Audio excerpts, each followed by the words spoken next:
तो चलिए बढ़ते हैं आज की कहानी की ओर। दोस्तों, वैसे तो आजकल के समय में बहुत ही कम लोग हैं जो भूत प्रेतों पर विश्वास करते हैं और ज़्यादातर लोगों को ये सब बातें अफवाह या झूठी लगती हैं। लेकिन जब इन लोगों के साथ ऐसा होता है तो वो घटना उन सब के दिमाग में ज़िंदगी भर के लिए बैठ जाती हैं। मैं भी इन्हीं लोगों में से एक हूँ। जब मेरे साथ ऐसा हुआ तब जाके मुझे इन चीज़ों पर भरोसा हुआ। दोस्तों, मेरा नाम सुहेब है और मैं यूपी का रहने वाला हूँ।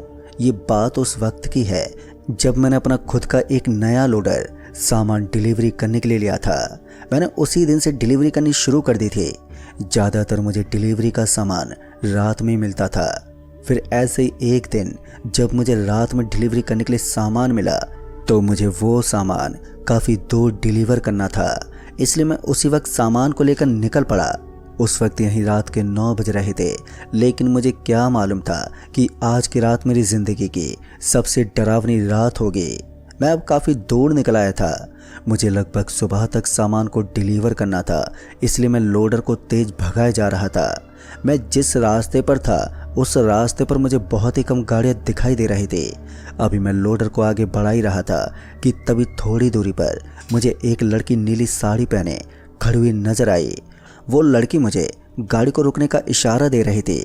उस लड़की को रास्ते पर अकेला खड़ा देखकर मैंने सोचा कि आखिर इस लड़की के साथ ऐसा क्या हुआ है जो ये सुनसान जगह पर अकेले खड़ी है। मैंने लोडर को उस लड़की के पास जाकर रोका और लोडर को रुकने के बाद मैंने उस लड़की से पूछा कि आप इस रास्ते पर अकेली क्यों खड़ी हैं। जिस पर उस लड़की ने कहा कि मुझे मेरा बॉयफ्रेंड यहाँ पर अकेले छोड़कर चला गया है। मेरा उससे झगड़ा हो गया था जिस वजह से वो मुझे यहाँ पर अकेला छोड़ गया। आप मुझे थोड़ा आगे तक छोड़ दें क्योंकि मुझे कोई भी लिफ्ट नहीं दे रहा। अब उस लड़की की सारी बात सुनने के बाद मैंने उसे लोडर के अंदर बैठने को कहा।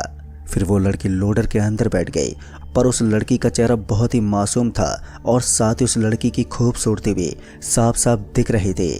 इसके बाद मैंने लोडर को आगे बढ़ाया। मैं लोडर को चला ही रहा था कि तभी वो लड़की एकदम से रोने लगी। उस लड़की को रोता हुआ देखकर मैंने उस लड़की से पूछा भी कि क्या हुआ आपको, आप रो क्यों रही हो। मैंने अभी इतना बोला ही होगा कि तभी सामने से एक ट्रक तेज रफ्तार में मेरी तरफ आता हुआ दिखाई दिया। वो ट्रक वाला मुझे हॉर्न भी मारे जा रहा था, जिसके बाद मैंने लोडर को फौरन ही साइड में लिया और फिर एकदम से ब्रेक मार दिए, जिसकी वजह से मेरा सर लोडर के हैंडल में जाकर लगा। फिर उसके बाद मैं वहीं पर बेहोश हो गया और फिर जब थोड़ी देर के बाद मेरी आँख खुली तो मैंने देखा कि मैं लोडर के अंदर ही हूँ, पर वो लड़की लोडर के अंदर नहीं थी जिसको मैंने लिफ्ट दी थी। मैं अपने सर को पकड़कर लोडर से बाहर निकला और इधर उधर देखने लगा। तभी मैंने पाया कि मेरी गाड़ी एक कब्रिस्तान के बाहर खड़ी हुई है। फिर जब मैंने उस कब्रिस्तान का बोर्ड देखा तो उस पर लिखा हुआ था प्यासा कब्रिस्तान। ये लिखा देखकर मुझे थोड़ा अजीब लगा। दरअसल मैंने सोचा कि लोग क्या क्या नाम रख देते हैं। मुझे उस वक्त बिल्कुल भी डर नहीं लगता था, इसलिए मैं उस लड़की को वहीं पर ढूंढने लगा। मैं उस लड़की को काफ़ी आवाज़ भी लगा रहा था, पर मुझे वो लड़की वहाँ पर कहीं भी दिखाई नहीं दे रही थी।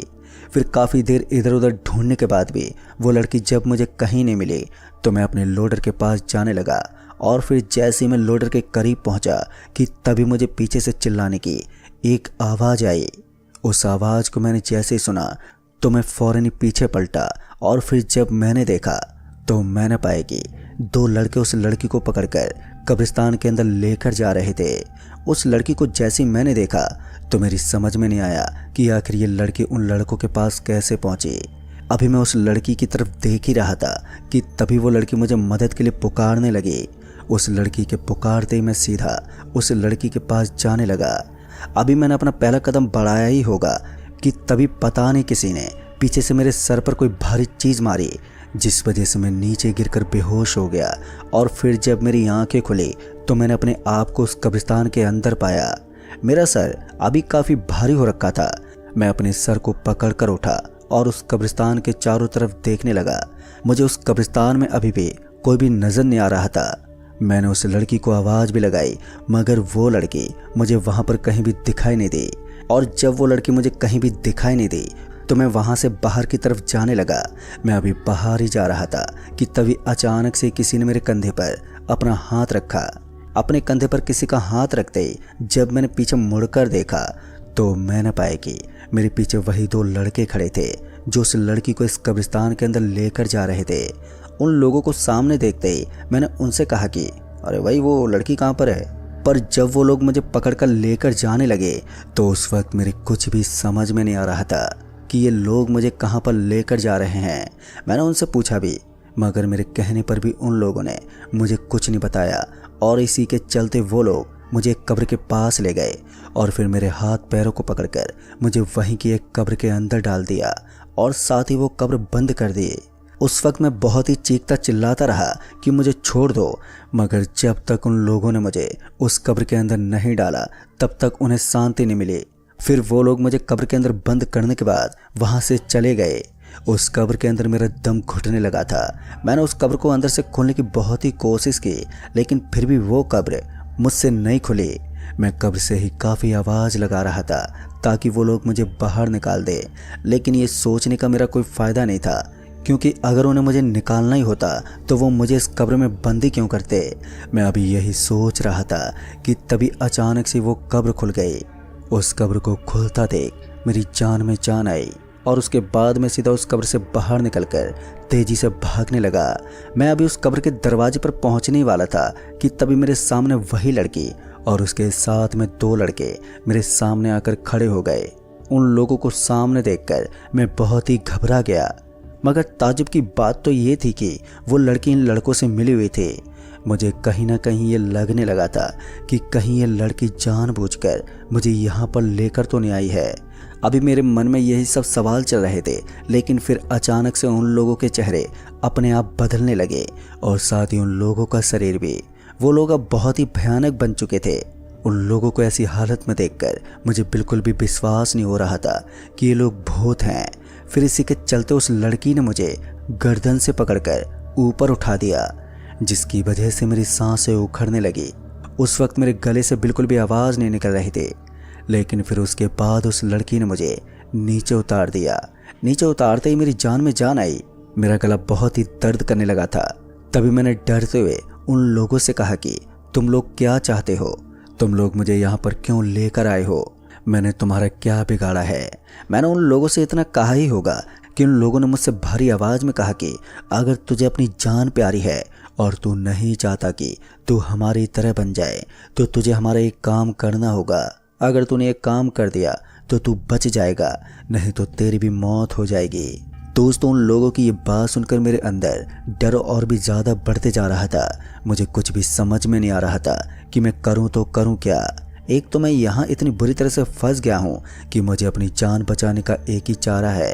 अगर मैंने इनका काम किया तो ही मैं बच सकता हूँ, वरना मेरी मौत तो पक्की है। तभी मैंने उन लोगों से पूछा कि मुझे क्या करना होगा, जिस पर उन लोगों ने मुझे बताया कि तुझे इस कब्रिस्तान के आखिरी में एक रास्ता मिलेगा, उसी रास्ते में तुझे जाना है। फिर थोड़ी दूर बाद तुझे एक कुआं दिखाई देगा और उस कुएं के अंदर 3 मटकियाँ रखी हुई हैं।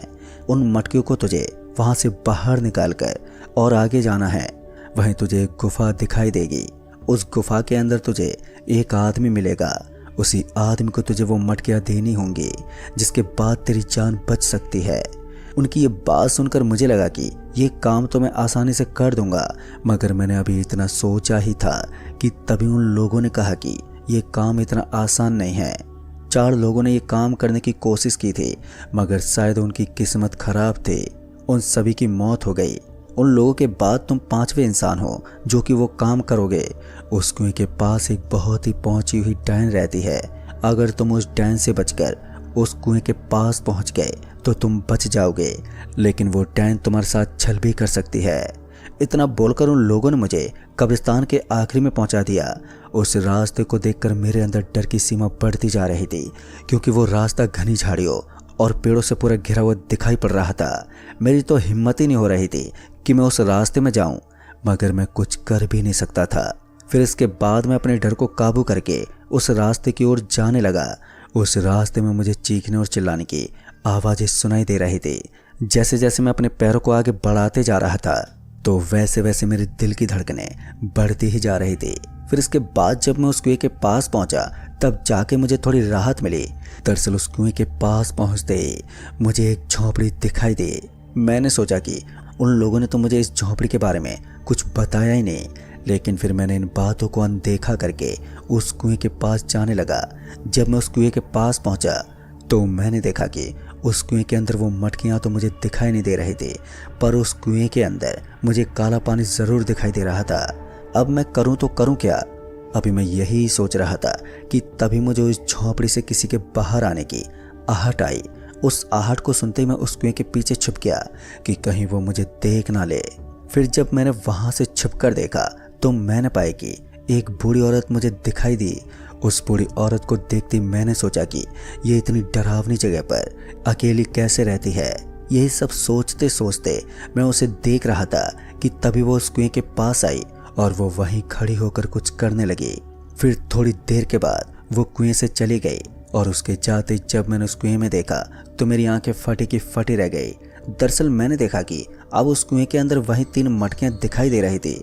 उन मटकियों को देखकर मुझे पता नहीं क्यों अजीब सा लग रहा था, लेकिन फिर इसके बाद मैंने सोचा कि मैं इन मटकियों को अंदर से निकालूंगा कैसे। ये मटकियां तो कुएं के काफ़ी अंदर हैं। मैंने उस कुएं के आसपास भी देखा तो मुझे वहाँ पर कुछ भी नहीं मिला जिससे कि मैं उन मटकियों को बाहर निकाल सकूं। फिर उसके बाद मैं दबे पांव उस झोपड़ी के पास जाने लगा ताकि वहाँ से मुझे रस्सी मिल जाए जिससे कि मैं उन मटकियों को उस कुएं से बाहर निकाल पाऊँ। जब मैं उस झोपड़ी के पास पहुँचा तो मैंने देखा कि उस झोंपड़ी के दरवाजे के बगल में रस्सी टंगी हुई है और उस रस्सी को देखकर मैं सीधा उसे लेने गया। लेकिन फिर मैंने देखा कि जो बूढ़ी औरत थी अब वो एक डायन में बदल गई थी। वो उस झोंपड़ी के अंदर हवन करके कोई मंत्र पढ़े जा रहे थे। उसको ये सब करता हुआ देखकर मेरे अंदर खौफ पैदा होने लगी थी। मुझे कहीं ना कहीं ये लगने लगा था कि अगर इस डायन ने मुझे देख लिया तो ये मुझे नहीं छोड़ेगी। मुझे कैसे भी करके उस रस्सी को वहाँ से लेना होगा, तभी मैं उन मटकियों को निकाल पाऊंगा। दोस्तों, मैं उसी वक्त दबे पांव उस रस्सी के पास जाने लगा। जब मैं उस रस्सी के पास पहुंचा तो मैं चुपचाप रस्सी को लेकर वहाँ से जाने लगा और फिर कुएं के पास पहुँचने के बाद मैंने उस रस्सी को वहीं पास के पेड़ में बांध दिया और फिर उसके बाद मैंने अपनी कमर में वो रस्सी कस के बांध ली और फिर मैं आराम आराम से उस कुएं के अंदर उतरने लगा। मुझे घबराहट तो बहुत हो रही थी, पर इसके अलावा मेरे पास और कोई चारा नहीं बचा था। मैं काफ़ी धीरे धीरे उस कुएं के अंदर उतर रहा था और जब मैं उस कुएं के अंदर उतर गया तो मैंने देखा कि वो 3 मटकियां ज़मीन में गड़ी हुई थी। मैंने उन्हें बाहर निकाला और उन्हें लेकर मैं ऊपर जाने लगा। जब मैं उन्हें लेकर कुएं से बाहर आ गया तो फिर बाहर आने के बाद मैंने देखा कि अब मुझे वहाँ पर कोई भी झोंपड़ी दिखाई नहीं दे रही थी और साथ ही ना तो वो डायन। पर उस वक्त मेरी तो कुछ भी समझ में नहीं आया कि ऐसा कैसे हो सकता है कि एकदम से वो झोंपड़ी गायब हो गई। मैंने अपने चारों तरफ देखा मगर मुझे वो डायन कहीं भी दिखाई नहीं दी। मैंने ये सोचा कि इससे अच्छा मेरे लिए और क्या होगा कि वो डायन अब यहाँ से गायब हो चुकी है। अब मैं चुपचाप यहाँ से निकल जाता हूँ, वैसे भी मुझे उस डायन से बचना है। मैं वहाँ से जल्दी से भागने लगा और बिना पीछे देखे मैं आगे की तरफ भागता रहा। मैं वहाँ से काफ़ी दूर आ गया था। उस वक्त मैं ये समझ गया कि अब तो मैं बच जाऊंगा क्योंकि मैं उस डायन से बच के यहाँ तक पहुँच ही गया हूँ। फिर इसके बाद मैं उस गुफा को ढूंढने लगा ताकि मुझे वो गुफा जल्दी मिल जाए, जिसके बाद मैं इस जगह से निकल जाऊं। मैं उस गुफा को वहाँ पर ढूंढता रहा मगर वो गुफा मुझे कहीं भी दिखाई नहीं दे रही थी।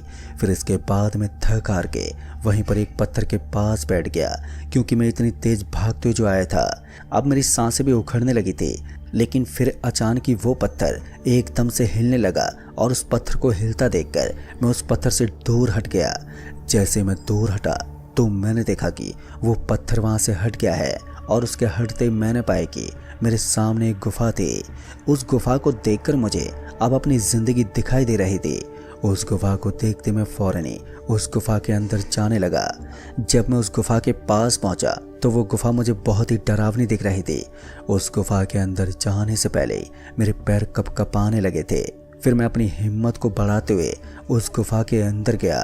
जब मैं उस गुफा के अंदर पहुंचा तो मैंने देखा कि उस गुफा के अंदर एक आदमी बैठा हुआ था और उस आदमी को वहां पर बैठा देख मैं समझ गया कि ये तो वही आदमी है जिसका उन लोगों ने जिक्र किया था। मैं उस आदमी के पास गया और मैंने उस आदमी से कहा कि ये लो वो 3 मटकियाँ। उस आदमी ने जैसी मेरी आवाज़ सुनी तो वो मेरी तरफ पलटा, पर उस आदमी को देखकर मुझे ज़्यादा डर नहीं लगा क्योंकि वो आदमी ज़्यादा डरावना नहीं लग रहा था। फिर उस आदमी ने मुझसे ये कहा कि पर तुम उस डायन को वहीं छोड़कर आए हो ना। उसकी बात सुनते मुझे थोड़ा अजीब लगा। मैंने कहा कि वो डायन तो गायब हो गई थी। जिस पर उस आदमी ने जब उन 3 मटकियों में से एक मटकी को खोला तो मैंने देखा कि उस मटकी के अंदर वही डायन बैठी हुई है। उस डायन को देखते मैं फिर से घबराने लगा। मैंने तो ये सोचा था कि उस डायन से मेरा पीछा छूट चुका है, मगर ये तो इस मटकी के अंदर बैठी हुई थी। उस डायन को देखते मैं फिर से घबराने लगा। उस आदमी ने जैसे उस मटकी के अंदर उस डायन को देखा तो वो जोर से चिल्लाया और कहा भागो, और वो ये कहते ही वहाँ से भाग गया। उस आदमी के भागने के बाद मैंने उस मटकी को ढक दिया और उसे कस के पकड़ा रहा। वो डायन उसमें से निकलने की पूरी कोशिश कर रही थी, पर उस मटकी को पकड़ते पकड़ते मेरे हाथ में बहुत ही दर्द करने लगा था। वो डायन काफ़ी जोर लगा रही थी मटकी से बाहर निकलने के लिए, पर मैं उस मटकी को लेकर बाहर की ओर जाने लगा ताकि इसे कहीं दूर फेंक दूँ। फिर मैं उस गुफा से भागते भागते एक नदी के पास पहुँच गया और उस नदी को देखते मेरे दिमाग में कुछ भी नहीं सूझा। और फिर इसके बाद मैंने उस मटकी को उस नदी के अंदर फेंक दिया। जैसे मैंने उस मटकी को नदी के अंदर फेंका कि तभी मुझे एक ज़ोरदार चीख सुनाई दी। उसके बाद मैं वहाँ से भागने लगा, लेकिन जैसे मैं वहाँ से काफ़ी दूर निकल आया कि तभी मेरा पैर एक पत्थर से लगा और मैं वहीं पर नीचे गिर गया। और फिर जब मैं नीचे गिरा तो मेरे सर में चोट आ गई, मगर मैं फिर भी नहीं रुका, सीधा भागता रहा। जब मैं उस कब्रिस्तान में पहुंचा तो मुझे वहां पर कोई भी दिखाई नहीं दिया। फिर मैं अपने लोडर के पास गया और मैंने उसे स्टार्ट किया और वहां से तुरंत ही निकल गया। लेकिन दोस्तों, उस दिन के बाद मेरी हालत बहुत ही ख़राब हो गई। आज भी मैं मरी हुई हालत में जी रहा हूँ। मैं कब मर जाऊँ इसका कुछ भी नहीं पता, मगर आप लोग ऐसी गलती कभी मत करना। मुझे पता है कि आप मेरी बातों पर विश्वास नहीं करोगे, लेकिन इससे आपको सीख ज़रूर मिलेगी। तो दोस्तों, इस कहानी में बस इतना ही। तब तक के लिए बाय एंड टेक केयर।